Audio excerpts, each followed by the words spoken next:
الحمد لله نحمده ونستعينه ونستغفره ونؤمن به ونتوكل عليه ونعوذ بالله من شرور أنفسنا ومن سيئات أعمالنا من يهده الله فلا مضل له ومن يضلله فلا هادي له ونشهد أن لا إله إلا الله وحده لا شريك له ونشهد أن سيدنا مولانا محمدا عبده ورسوله أما بعد أعوذ بالله من الشيطان الرجيم بسم الله الرحمن الرحيم وجعلنا لهم لسان صدق عليا صدق الله العظيم اللهم صل على سيدنا محمد وعلى آل سيدنا محمد وبارك وسلم اللهم صل على سيدنا محمد وعلى آل سيدنا محمد وبارك وسلم اللهم صل على سيدنا محمد وعلى آل سيدنا محمد وبارك وسلم السلام عليكم ورحمة الله وبركاته. அன்பிற்கும் கண்ணியத்திற்கும் உரிய அல்லாஹ்வின் நல்லடியார்களே, சகோதரர்களே, சகோதரிகளே, தாய்மார்களே, எல்லாம் வல்ல அல்லாஹ் ஜல்ல ஷானுஹு வ தஆலா அவருடைய வற்றா கிருபையின் பொருட்டால் இஸ்லாமிய ஆண்டின் இறுதி மாதமாக இருக்கக்கூடிய துல்ஹஜ்ஜுடைய மாதத்திலே இந்த உம்மத்து முஹம்மதியாவிற்கென்றே அல்லாஹு தஆலா விசேஷமாக தந்திருக்கக்கூடிய இரண்டு பெருநாட்களில் ஒன்றான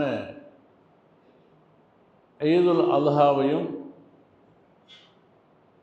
அதற்கு பிறகு அல்லாஹ் திருமறையில் சொல்லக்கூடிய வதுக்குருல்லாஹ ஃபி ஐயாமி மஅதூதாத், நீங்கள் எண்ணப்பட்ட அந்த சில நாட்களிலே அல்லாஹுவை அதிகமாக திக்ர் செய்யுங்கள், அல்லாஹ்வுடைய தக்பீரை சொல்லுங்கள், இறைவனை புகழுங்கள் என்பதாக அல்லாஹு தஆலா கட்டளையிட இருக்கக்கூடிய அந்த விசேஷமான 3 நாட்களான ஐயாமு தஷ்ரீக் என்று சொல்லக்கூடிய அந்த துல்ஹஜ்ஜுடைய 10க்கு பிறகு உண்டான 10, 11, 12, 13 இந்த 3 நாட்களையும் நாம் அல்லாஹ்வுடைய கிருபையை கொண்டு பெற்றோம்.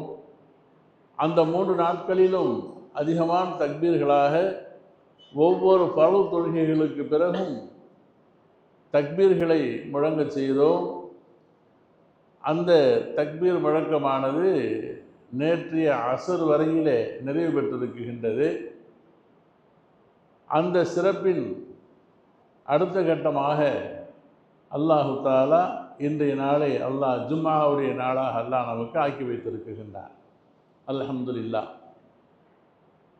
நாம் இப்பொழுது யோசிக்க வேண்டிய விஷயம் என்னவென்று சொன்னால், துல்ஹஜ் என்று சொல்லிவிட்டாலே துல்ஹஜ் என்ற அந்த மாதமும் சரி, அந்த மாதத்திலே செய்யப்படக்கூடிய விசேஷமான அனுஷ்டானங்கள், ஹஜ்ஜு,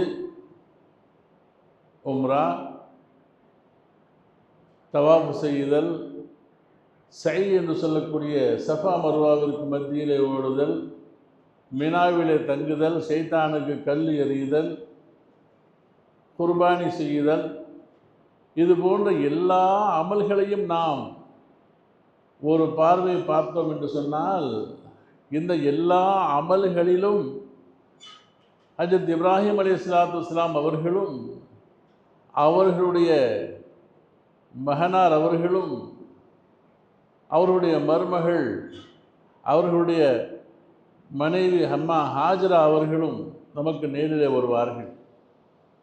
அவர்கள் செய்த அந்த செயல்களை, அந்த அமல்களை, இறைவனுக்காக செய்த தியாகங்களை அல்லாஹு தஆலா இந்த துல்ஹஜ்ஜுடைய மாதத்திலே ஹாஜிகளுக்கு அமலாக வைத்திருக்கின்றான். அந்த துல்ஹஜ் மாதத்திலே அந்த நினைவுகளை எல்லாம் கூறும் வகையிலே உள்ளூரிலே இருந்தாலும் கூட நாம் அரஃபா தினத்தன்று நோன்பு வைக்குதல், இந்த 10 நாட்கள் 13 நாட்களையும் சிறப்பான முறையில் அமல் செய்யுதல், அதிகப்படியான திக்ர் துஆக்களை செய்யுதல் போன்ற எல்லா செயல்பாடுகளிலும் ஈடுபட்டு வருகின்றோம். இவைகளுக்கெல்லாம் காரணமானவர்கள் நபீனா இப்ராஹிம் அலைஹிஸ்ஸலாத்து வஸ்ஸலாம் அவர்களும் அவர்களுடைய குடும்பத்தினர்களுமாக இருக்கின்றார்கள். எந்தெந்த இடங்களிலே என்ன அமல்களை எல்லாம் அவர்கள் மேற்கொண்டார்களோ அந்த அமல்களை அல்லாஹு தஆலா ஏற்றுக்கொண்டதன் பயனாக அந்த இடங்களுக்கெல்லாம் தனி மகத்துவத்தை அல்லாஹ் திருமறையில் கூற செய்கின்றான். அந்த இடங்களை புனிதமான இடங்கள் என்பதாக கூறுகின்றான். அவருடைய அமல்களை ஏற்றுக்கொண்டதின் பயனாக கியாமத் நாள் வரையில் வரக்கூடிய மக்கள் எல்லோரும் அவர்களை போற்றி புகழ்ந்து பேசப்படக்கூடிய அளவிற்கு அல்லாஹு தஆலா இந்த வையகத்திலே இஸ்லாமியர்களை அல்லாஹ் ஆக்கி வைத்திருக்கின்றார். இதுவெல்லாம் நபீனா இப்ராஹிம் அலைஹிஸ்ஸலாத்து வஸ்ஸலாம் அவர்கள் அல்லாஹுக்காக வேண்டி தன்னை முழுமையாக கட்டுப்படுத்தி அஸ்லிம், ஒரே ஒரு சொல், எனக்கு நீ கட்டுப்படுவீராக என்று அல்லாஹ் சொன்னான். உடனே அஸ்லம்து லிரப்பில் ஆலமீன், ரப்புல் ஆலமீனான அல்லாஹ்வுக்கு நான் முழுமையாக கட்டுப்பட்டு விட்டேன். என்னுடைய சொந்த விருப்பம் எதுவுமே கிடையாது, உன்னுடைய விருப்பம்தான் என்னுடையது என்பதாக அவர்கள் கட்டுப்பட்டார்கள் அல்லவா? அந்த கட்டுப்பாட்டின் கீழ் தன்னுடைய குடும்பத்தார்களை கொண்டு வந்தார்கள் அல்லவா? அந்த கட்டுப்பாட்டிலே தன்னையும் ஈடுபடுத்தி கொண்டார்கள் அல்லவா? அந்த குடும்பத்தினர்கள் நம்ம நினைவுக்கு வருவார்கள். நாம் இப்பொழுது மக்காவிற்கு செல்லுகின்றோம், ஹஜ்ஜுக்கோ உம்ராவுக்கோ என்று சொன்னால் கஅபத்துல்லாவை பார்த்த மாத்திரத்திலே அந்த பிரம்மாண்டம், பிரமிப்பு நபீனா இப்ராஹிம் அலைஹிஸ்ஸலாத்து வஸ்ஸலாம் அவர்களை கொண்டு அல்லாஹ் தஆலா எழுப்பிய கட்டடமாயிற்று என்பதாக மனதிலே தானாக ஒரு அச்சம், ஒரு பயம், ஒரு ஆசை கலந்த ஒரு தன்மை ஏற்படுகின்றது. அதே போன்று சஃபா மர்வாவிற்கு செல்வோம் என்று சொன்னால் அல்லாஹு தஆலா அந்த இடத்திலே அன்னை ஹாஜரா அவர்கள் அல்லாஹ்வுக்காக வேண்டி தன்னையும் தன் பிள்ளையையும் மனித சஞ்சாரமே இல்லாத வனாந்திரத்திலே விட்டு சென்றார்கள். அல்லாஹ்வுடைய கட்டளை என்பதற்காக பொறுத்து தன்னை அவர்கள் அல்லாஹ்வுக்காக தியாகம் செய்து தண்ணீருக்காக அலைந்தார்கள் அல்லவா? அந்த இடத்தை குறித்து அல்லாஹு தஆலா பெருமையாக பேசுகின்றான். இன்ன ஸஃபா வல் மர்வத மின் ஷஆயிரில்லாஹ் ஃபமன் ஹஜ்ஜல் பைத அவ் இஅ்தமர ஃபலா ஜுனாஹ அலைஹி அன் யத்தவ்வஃப பிஹிமா ஃபமன் ததவ்வஅ கைரன் ஃபஇன்னல்லாஹ ஷாக்கிருன் அலீம். நீங்கள் ஹஜ்ஜுக்கோ உம்ராவுக்கோ செல்வீர்களேயானால் அந்த சஃபாவையும் மர்வாவையும் நீங்கள் சரி செய்ய வேண்டும். அது உங்களுக்கு சிறப்பான அமல் என்பதாக அல்லாஹ் சொல்லிட்டு என்ன சொல்கிறான்? ஷஆஇருல்லாஹ்ங்கிற வார்த்தையை போடுறான். அந்த சஃபாவும் மர்வாவும் அல்லாஹு தஆலாவுடைய அடையாள சின்னங்கள் அப்படிங்கிறான். சஃபாவும் மர்வாவும் அல்லாஹு தஆலாவை உங்களுக்கு இனம் காட்டக்கூடிய, அச்சத்தை வரவழைக்கக்கூடிய, அவனுடைய மகான்மியத்தை உங்கள் கல்விலே இருத்தக்கூடிய அடையாள சின்னங்கள் அவை என்பதாக அல்லாஹு தஆலா அந்த இடத்தை குறித்து அல்லாஹு தஆலா பேசுகின்றார். அதே போன்று மினாவிற்கு செல்லு, அங்கு தங்க செய்கின்றார்கள், கல்லெறிகின்றார்கள். அந்த இடங்களெல்லாம் புனிதமானவைகளாக இருந்து கொண்டிருக்கின்றன. இன்னும் முக்கியமாக சொல்ல வேண்டும் என்றால் அல்லாஹு தஆலா அந்த கஅபத்துல்லாவுடைய ஒரு மூலையிலே ஹஜ்ருல் அஸ்வத், கருப்பு கல் என்பதாக இருக்கின்றது. ஹஜ்ருல் அஸ்வதிலிருந்து தான் அதை முத்தமிட வேண்டும், அங்கிருந்தான் தவாஃபையே துவங்க வேண்டும். இது குறித்த ஹதீஸ் ஷரீஃப்களிலே அந்த ஹஜ்ருல் அஸ்வதை குறித்து நிறைய ஹதீஸ்களை எல்லாம் பார்க்க செய்யலாம். இன்னல் ஹஜ்ருல் அஸ்வத யமீனுல்லாஹி ஃபில் அர்தி வ அன்னமன் சாஃபஹு ஃபகஅன்னமா சாஃபஹல்லாஹ் அஸ்ஸ வஜல்ல. அந்த ஹஜ்ருல் அஸ்வத் இருக்குகின்றதே அல்லாஹ்வுடைய வலக்கரம். அது ஹஜ்ருல் அஸ்வத் இருக்குகின்றதே அல்லாஹ்வுடைய வலக்கரம். யார் அதை தொட்டார்களோ, அதை முத்தமிட்டார்களோ, அதை சந்தோஷப்படுத்தி பக்கத்தில் போய் நின்று அதை அவர்கள் அதை எல்லாரும் தொட முடியறதில்லை, இஷாரா செய்தார்களோ, அவர்கள் அனைவர்களுமே அல்லாஹ்வை முசாஃபஹா செய்தவர்களை போன்று என்பதாக நாயகம் பெருமானார் ஸல்லல்லாஹு அலைஹி வஸல்லம் சொன்னாங்க. ஹஜ்ருல் அஸ்வத். அதே மாதிரி அல்லாஹ் அந்த ஹஜ்ருல் அஸ்வதுடைய சிறப்பு என்னமா வச்சுருக்கிறான்னு கேட்டால் நாயகம் ஸல்லல்லாஹு அலைஹி வஸல்லம் சொல்லி காட்டுறாங்க. இன்னல் ஹஜ்ருல் அஸ்வத நுஸ்ஸில மினல் ஜன்னா. ஹஜ்ருல் அஸ்வத் இருக்கின்றது அல்லவா, அது சொர்க்கத்தில் இருந்து அனுப்பப்பட்டது. சொர்க்கத்திலிருந்து அனுப்பப்பட்ட ஒரு கல் அது. அந்த அனுப்பப்படக்கூடிய நேரத்தில் அது இருந்தது அஷத்து பயாலம் என சலஜ், பனிக்கட்டியை விடவும் கடும் வெண்மையாக, பனிக்கட்டியை விட பார்க்கறதுக்கு அவ்வளவு பளபளப்பாக இருந்தது. ஆனால் வமா சவ்வதஹு இல்லா ஹதாயா இப்னு ஆதம், ஆதமுடைய மக்களின் பாவத்தை இழுத்து இழுத்து அது கருத்து விட்டது என்பதாக நாயகம் பெருமானார் சொன்னார்கள்.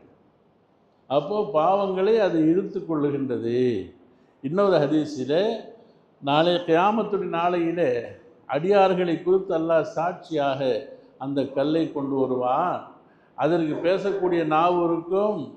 அது அடியார்களை குறித்து அல்லாஹு தாலாவிடத்திலே அது சாட்சியம் கூறும் என்பதாகவெல்லாம் ஹதீஸில் இருக்கின்றன. இங்கு ஒரு செய்தியை நாம் முக்கியமாக பார்க்க வேண்டும். நபியினா இப்ராஹிம் அலைஹிஸ்ஸலாத்து வஸ்ஸலாம் அவர்கள் எந்த அளவிற்கு ஒரு உயர்ந்த சிறப்பை அடைந்திருக்கின்றார்கள் என்று பார்க்கும் பொழுது இவ்வளவு சிறப்புகள் நாயகம் அவர்கள் கூறுகின்றார்கள். எந்த ஒரு இடத்திலேயும் அந்த கருப்பு கல் பக்கத்தில் ஹஜ்ருல் அஸ்வத் பக்கத்தில் போய் தொழுதாக்கா சவாப் என்பதாக எந்த ஹதீஸும் இல்லை. தொட்டா சவாபு, உங்களுக்கு அல்லாட்ட சாட்சியம் சொல்லும், அல்லாட்ட முசாபா செஞ்ச மாதிரி என்றெல்லாம் சொல்லப்படக்கூடிய ஹதீஸில் இருக்கின்றனவே தவிர அங்கே போய் நீங்கள் தொழுகணும், அந்த ஹஜ்ருல் அஸ்வத் பக்கம் போய் தொழுதா உங்களுக்கு சவாபு கூட என்பதாக ஒரு ஹதீஸ் கூட கிடையாது. ஆனால் இன்னும் ஒரு கல் இருக்குகின்றது. அல்லாஹ் நேரடியாக குரானில், ஹதீஸில் அல்ல, நேராக அல்லாஹ் குரான்லேயே பேசுகிறான். அது கல்லுன்னு சொல்ல மாட்டேங்கிறான். அல்லாஹ் என்னன்னு சொல்கிறான்? கல்லுன்னு சொல்ல இல்லை, அது மகாம இப்ராஹிம் அப்படிங்கிறான். அதுவும் கல் தான். மகாம் இப்ராஹிம் என்ன? அது இப்ராஹிம் அலைஹிஸ்ஸலாம் அவர்களுடைய திருப்பாத கமலங்களை தன்னிலே வைத்திருக்கக்கூடிய ஒரு கல் அது. அல்லாஹ் அதை அந்த கல்லுக்கிட்ட போங்கன்னு சொல்றதா சொல்லாமல் என்ன சொல்கிறான்? அவர்களுடைய காலடி சுவடுகளுக்கு பக்கத்தில் சரி நீங்கள் தொழுகுங்கள். அப்போது சொர்க்கத்திலிருந்து வந்த கல் அந்த கல், அல்லாஹ்வுடைய கரம் அந்த கல், அங்கே தொழுவது சிறப்பு என்பதாக குரான்லேயோ ஹதீஸ்லேயோ இல்லை. ஆனால் இப்ராஹிம் அலைஹிஸ்ஸலாம் அவருடைய பாதங்கள் பதிந்திருக்கக்கூடிய அந்த கல் பக்கத்தில் வத்தஹிது மின் மகாமி இப்ராஹீம முஸல்லா, இப்ராஹிம் அலைஹிஸ்ஸலாத்து வஸ்ஸலாம் அவர்களுடைய அந்த காலடி தடங்கள் பதிந்த அந்த இடத்துக்கு போங்க. கல்லுன்னு அல்லாஹ் சொல்ல மாட்டேங்கிறான். அந்த இடத்துல போய் நீங்கள் அல்லாஹ்வை தொழுங்கோ என்பதாக.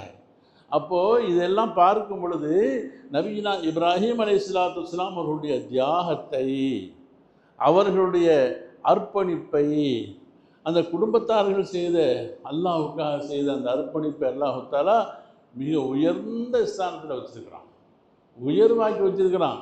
அவர்கள் குடும்பத்தாரின் நினைவாக ஒரு பெருநாளை கொடுத்துருக்கிறான். அவர்களை அல்லாஹ் கியாமத் வரைக்கும் நினைக்கக்கூடிய ஒரு பாக்கியத்தை அல்லாஹ் தஆலா வச்சுட்டான்.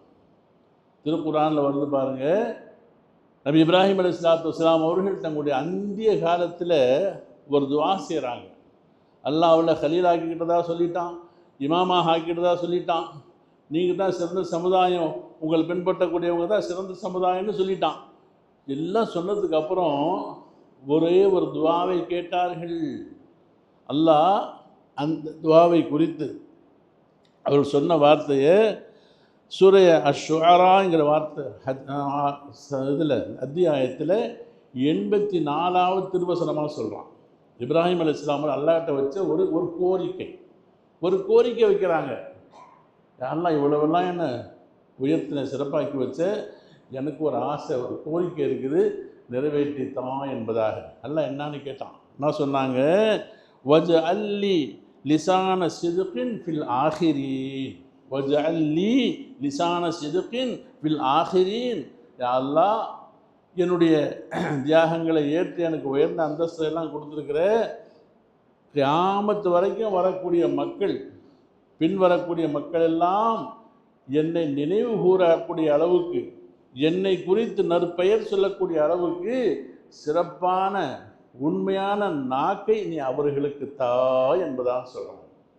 அப்போ என்னை குறித்து எனக்கு பின்வரக்கூடிய கியாமத்து வரை வரக்கூடிய மக்கள் பேசி என்னை சந்தோஷப்படுத்தக்கூடிய அளவுக்கு, என்னுடைய சிறப்பை அவர்களெல்லாம் ஞாபகப்படுத்தக்கூடிய அளவுக்கு என்னுடைய தியாகத்தையும் நீ ஆக்கி வை என்பதாக துவா கேட்டார்கள். அல்லாஹ் குர்ஆன்ல சொல்லி காட்ட இப்படியெல்லாம் கேட்டாங்க என்பதாக.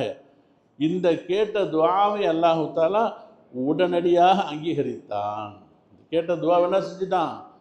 சரி, தியாகத்தை கியாமத் வரைக்கும் இஸ்லாமியர்கள் உலகத்தில் வாழும் வரைக்கும் உங்களை ஞாபகப்படுத்தக்கூடிய அந்த வகையில் நான் ஆக்கி வைத்து விடுகிறேன் சொல்லி சொல்கிறான். பதிலாக சூரிய மரியமில் ஒரு பதில் வருது அந்த ஆயத்துக்கு. என்னை பற்றி மக்கள் கியாமத் வரைக்கும் பேசக்கூடிய நாக்கை அவர்களுக்கு கொடுன்னு கேட்டாங்க. அல்லாஹ் சொல்கிறான், வஜஅல்னா லஹும் லிசான சிதுகின் அலியா. அந்த பின்வரக்கூடிய கியாமத் வரையில் வரக்கூடிய மக்களுக்கெல்லாம் தங்களை குறித்து பேசக்கூடிய, உயர்வாக பேசக்கூடிய அளவுக்கு அவருடைய நாக்குகளை நாம் உண்மை நாக்குகளாக ஆக்கி வைத்தோம்னு சொல்கிறான். கியாமத் வரைக்கும் வரக்கூடிய மக்கள் நபீனா இப்ராஹிம் அலைஹிஸ்ஸலாத்து வஸ்ஸலாம் அவர்களுடைய அந்த தியாகத்தை போற்றி புகழ அவர்களுக்கு துவா செய்யக்கூடிய அளவுக்கு நம்ம ஆக்கி வச்சுட்டோம் என்பதாக அல்லாஹ் ஜல்ல ஷானுஹு வ தஆலா திருமறையிலே அவருடைய துவாவிற்கு பதிலும் சொல்லிட்டான். எப்படியெல்லாம் ஆக்கி வச்சிருக்கிறான் தெரியுமா? அல்லாஹ் அவங்க கேட்டாங்க, அல்லாஹ் அதுக்கு பதில் சொல்லிட்டான். அதோடைய நடைமுறையை 2 விஷயங்களை அல்லாஹு தஆலா பிரதானமாக ஆக்கி வச்சிருக்கிறான். உலகத்தில் தொழுகையாளிகள் கியாமத் வரைக்கும் இருப்பாங்க. எது வரைக்கும் உலகம் இருக்குமோ முஸ்லீம்கள் இருப்பாங்க. முஸ்லீம்கள் இருக்கும் வரையில் தொழுகை இருக்கும். அந்த தொழுகை எல்லாத்துலேயும் கடைசி இருப்புன்னு ஒன்று இருக்கும். அந்த எல்லா தொழுகைகளிலேயும் அது ஃபர்லாக இருந்தாலும் சரி, சுன்னத்தோ நஃபிலோ வாஜிபோ எந்த தொழுகையாக இருந்தாலும் கூட அந்த தொழுகையிலே தரூத இப்ராஹிமா ஓதியே ஆக வேண்டும். வரும் இல்லையா? அல்லாஹும்ம ஸல்லி அலா முஹம்மதின் வ அலா ஆலி முஹம்மதின் கமா ஸல்லைத அலா இப்ராஹீம வ அலா ஆலி இப்ராஹீம இன்னக ஹமீதுல் மஜீத். அல்லாஹும்ம பாரிக் அலா முஹம்மதின் வ அலா ஆலி முஹம்மதின் கமா பாரக்த அலா இப்ராஹீம வ அலா ஆலி இப்ராஹீம இன்னக ஹமீதுல் மஜீத். ஓதியே ஆகணும். அல்லாஹ் வச்ச கட்டளை. யார் ஒருத்தர் தரூத இப்ராஹிமா ஓதுலையோ தொழுகக்கூடாது, வாஜிபு தவறி போயிடும். அப்போ என்ன சொல்கிறோம்? தொழுகக்கூடிய ஒவ்வொருவர்களும் யா அல்லாஹ் ஸல்லி அலா முஹம்மதின் வ அலா ஆலி முஹம்மதின் கமா ஸல்லைத அலா இப்ராஹீம வ அலா ஆலி இப்ராஹீம. நபீனா இப்ராஹிம் அலைஹிஸ்ஸலாம் அவர்களுக்கும் அவருடைய குடும்பத்தாருக்கும் நீ அருள் புரிந்ததை போன்று எங்கள் நபி அவர்களுக்கு அருள் புரிவாயாக. அதே மாதிரி அல்லாஹும்ம பாரிக் அலா முஹம்மதின் வ அலா ஆலி முஹம்மதின் கமா பாரக்த அலா இப்ராஹீம வ அலா ஆலி இப்ராஹீம இன்னக ஹமீதுல் மஜீத். நபியனா இப்ராஹிம் அலைஹிஸ்ஸலாம் அவர்களுக்கும் அவர்கள் குடும்பத்தாருக்கும் நீ எப்படியெல்லாம் பரக்கத்து செய்தாயோ, உதவிகள் புரிந்தாயோ, சிறப்பாக்கி வச்சாயோ, அதே போன்று சிறப்பை ஆக்குவாயாக என்பதாக அல்லாஹு தஆலாவிடத்தில் ஒவ்வொரு வக்திலும் ஒவ்வொரு தொழுகையிலும் நாம் கேட்டுக்கிட்டு தான் இருக்கிறோம். இது அல்லாஹ் வச்ச முறை. இது அவர்களை குறித்து நாம் பேசிக்கிட்டு இருக்கிறோம் உலகத்தில். அடுத்தபடியாக இன்னொரு சிறப்பு என்ன தெரியுமா? உலகம் இருக்கும் வரையிலே குர்பானி இருக்கும். ஹஜ்ஜுக்கு போங்க, ஹஜ்ஜுக்கு போவாங்க, ஊரில் இருங்க. அந்த நேர்காலம் வரும் பொழுது அந்த பிறை 10, 11, 12 3 நாட்களிலே வசதி படைத்தவர்கள் குர்பானி செய்தாக வேண்டும். அது ஒரு வாஜிபு. அப்போ நபீனா இப்ராஹிம் அலைஹிஸ்ஸலாம் அங்கே வந்துடுறாங்க. அந்த குர்பானியுடைய அந்த அமல் செய்யும் பொழுது வந்துடுறாங்க. குர்பானி செஞ்சு முடிச்சதுக்கப்புறம் ஒரு துவா ஒன்று கேட்டாகணும். என்ன துவா? அல்லாஹும்ம தகப்பல்ஹா மின்னா கமா கப்பல்த் நபீனா இப்ராஹிம் அலைஹிஸ்ஸலாத்து வஸ்ஸலாம். யா அல்லாஹ், எங்களுடைய இந்த குர்பானியை அங்கீகரித்து கொள்ளுவாயாக, ஏற்றுக்கொள்ளுவாயாக. எப்படி நபீனா இப்ராஹிம் அலைஹிஸ்ஸலாத்து வஸ்ஸலாம் அவர்களுக்கு அவருடைய குர்பானியை நீ கபூல் செய்தாய் அல்லவா, அதுபோன்று எங்களுடைய குர்பானியை கபூல் செய்வாயாக என்று துவா கேட்டார்கள் நாயகம் பெருமானார் ஸல்லல்லாஹு அலைஹி வஸல்லம் அவர்கள். அப்போது அவர்களும் அந்த குர்பானியினுடைய நினைவாக இருந்து கொண்டிருக்கின்றார்கள். அது மட்டுமல்ல, அல்லாஹு தஆலா இந்த உம்மத்தை குறித்து பேசும் பொழுது மில்லத்த இப்ராஹிம் அப்படிங்கிறான். நம்மளாம் யார்? மில்லத்த இப்ராஹிம் தான் ஃபஸ்ட்டு. இப்ராஹிம் அலைஹிஸ்ஸலாம் அவர்களுடைய மில்லத், அவருடைய சமுதாயம். இந்த சமுதாயத்துக்கு பேர் என்னங்க? மில்லத்த இப்ராஹிமா. 2வது பேர் தான் உம்மத்தே முஹம்மதியா. ஸல்லல்லாஹு உம்மத் என்பது இரண்டாவது பெயர். முதல் பெயர் நமக்கெல்லாம் சுன்னத் இப்ராஹிம் அலைஹிஸ்ஸலாம் அவர்களுடைய மில்லத், அவர்களுடைய சமூகமாக நாம் இருக்கின்றோம். அப்போ அல்லாஹ் அந்த அளவுக்கு உயர்த்தி வச்சிருக்கிறான். உலகத்தில் ஹதீஸ்லேயும் சரி ஆயத்திலும் சரி நல்லவர்களை பற்றி அல்லாஹ் சொல்கிறான், தீயவர்களுடைய அடையாளங்களை எல்லாம் சொல்லி காட்டுவான். சொல்லும் பொழுது நல்லவர்கள் யார் தெரியுமா? யார் நல்லவங்க, என் அடியார்களில் சிறந்தவங்க யார் என்று சொல்லும் பொழுது அல்லாஹ் இப்படி இருங்க, அப்போ தான் நீங்கள் என்னுடைய அடியார்களாக ஆக முடியும்னு சொல்லும் பொழுது வத்தபி மில்லத்த இப்ராஹிம் ஹனீஃபா. அப்போ நபி இப்ராஹிம் அலைஹிஸ்ஸலாம் அவர்களுடைய மில்லத்தை நீங்கள் முழுமையாக பின்பற்றியாக வேண்டும்னு சொல்கிறான். அப்போ இப்ராஹிம் அலைஹிஸ்ஸலாம் அவர்கள் வாழ்ந்துகிட்டே இருக்கிறாங்க பாருங்கள், அவருடைய நினைவுகள் இருந்து கொண்டே இருக்கின்றது. அதே போல் நபி பெருமானார் ஸல்லல்லாஹு அலைஹி வஸல்லம் அவர்கள் நேரம் கிடைக்கும் பொழுதெல்லாம் ஸல்லல்லாஹு அலைஹி வஸல்லம் அவர்கள் நபி இப்ராஹிம் அலைஹிஸ்ஸலாம் அவர்களை பற்றி சொல்லிக்கிட்டே இருப்பாங்க. நேரம் கிடைக்கும் போதெல்லாம் பேசுவாங்க, வாயார புகழ்வாங்க. என்ன சொல்கிறாங்க? வன தாவத்து அபி இப்ராஹிம் அலைஹிஸ்ஸலாம். நான் யார் தெரியுமா? இப்ராஹிம் அலைஹிஸ்ஸலாம் அவர்களுடைய துஆவின் பயனாக வந்தவன். காபத்துல்லாவை கட்டி முடிச்சுட்டு அல்லாஹ்ட்ட கேட்குறாங்க, துஆ கேட்குறாங்க, எங்களுடைய இந்த பணியை நீ ஏற்றுக்கொள்ளுவாயாக.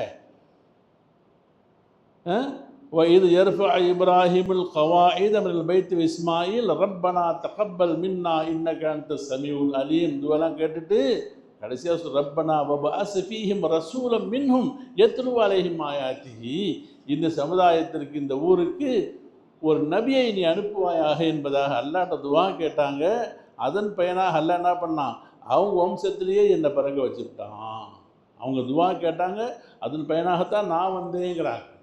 அதே மாதிரி சஹாபாக்கள் அந்த உலுஹியா குர்பானியை பற்றி முத கேட்டாங்க, இது என்ன இது என்று கேட்கும் பொழுது ஹாதா சுன்னத் அபிக்கும் இப்ராஹிம் அப்படின்னாங்க. இங்கே நான் என்னுடைய தந்தை இப்ராஹிமுடைய துவான்னு சொன்ன அந்த ஹதீஸ் ஒன்று, இது இப்போ என்ன சொல்ல உங்களுடைய தந்தை அப்படிங்கிறாங்க. இப்படி நபீனா இப்ராஹிம் அலைஹிஸ்ஸலாத்து வஸ்ஸலாம் அவர்கள் இந்த உலகம் உள்ளளவும் வாழக்கூடிய அளவிற்கு அவர்களுடைய தியாகம், அவர்கள் அல்லாஹ்வுக்காக செய்த பணி, இவைகளெல்லாம் நிலைத்து கொண்டிருக்கும். எனவே இந்த துல்ஹஜ்ஜுடைய மாதம் நம்மிலே வந்தது, நாம் அதில் இந்த அமல்களை எல்லாம் செய்தோம் என்று சொன்னால் இது நம்மிலே நினைத்திருக்க வேண்டும். அப்போ இப்ராஹிம் அலைஹிஸ்ஸலாம் அவர்களுடைய முக்கியமான பண்பு என்னங்க? அல்லாஹ் குர்ஆனில் சொன்னால், இது கால லஹு ரப்புஹு அஸ்லிம், எனக்கு கட்டுப்படுவீராக, முழுமையாக எனக்கு ஐக்கியப்படுவீராக, உங்களை டோட்டலாக என்கிட்ட சரண்டர் பண்ணுவீராக என்று அல்லாஹு தாலா சொன்ன பொழுது கால அஸ்லம் தூளி ரப்பில் ஆலமீன், முழுமையாக நான் உன்னிடத்தில் ஒப்படைத்து விட்டேன் என்பதாக சொல்லி அவர்கள் தங்களையும் தங்கள் குடும்பத்தால் ஒப்படைத்தார்கள் அல்லவா. அந்த அர்ப்பணிப்பு தன்மை இந்த சமுதாயத்தில் வரும் பொழுதெல்லாம் அல்லாஹ் தாலா இந்த சமுதாயத்தை உயர்த்தி வைப்பான், உயர்வாக கொண்டு போவான். அல்லாஹ் நம்ம கூட துணையாக இருப்பான், நம்மளுக்கு பாதுகாப்பாக இருப்பான், நமக்கு எல்லா வகையிலும் முசீபத்துகளை விட்டு அல்லாஹ் காப்பாற்றுவான். அப்படி இல்லாமல் சொல் ஒன்றாக செயல் ஒன்றாக நாங்களாம் முஸ்லீம்கள் என்பதாக சொல்லிக்கொண்டு முழுமையாக நாம் கட்டுப்பட்டு வாழவில்லை என்று சொன்னால் சோதனைகள் நிறைந்த வாழ்க்கையாகத்தான் இருக்கும். அல்லாஹ் அப்படிப்பட்ட வாழ்க்கையிலிருந்து நம்ம எல்லாம் பாதுகாத்து இஸ்லாமிய சமுதாயத்தை அல்லாஹ்வுக்கு முழுமையாக கட்டுப்பட்டு வாழ்ந்து அல்லாஹ்வுடைய திருப்தியை பெற்ற நிலையிலே எல்லா வகையிலும் பாதுகாக்கப்பட்ட சமுதாயமாக அல்லாஹ் ஆக்கி வைப்பதற்காக துவா செய்தவனாக நான் என்னுடைய பயானை நிறைவு செய்கின்றேன். வஆகிரு தஅவானா அனில் ஹம்துலில்லாஹி ரப்பில் ஆலமீன்.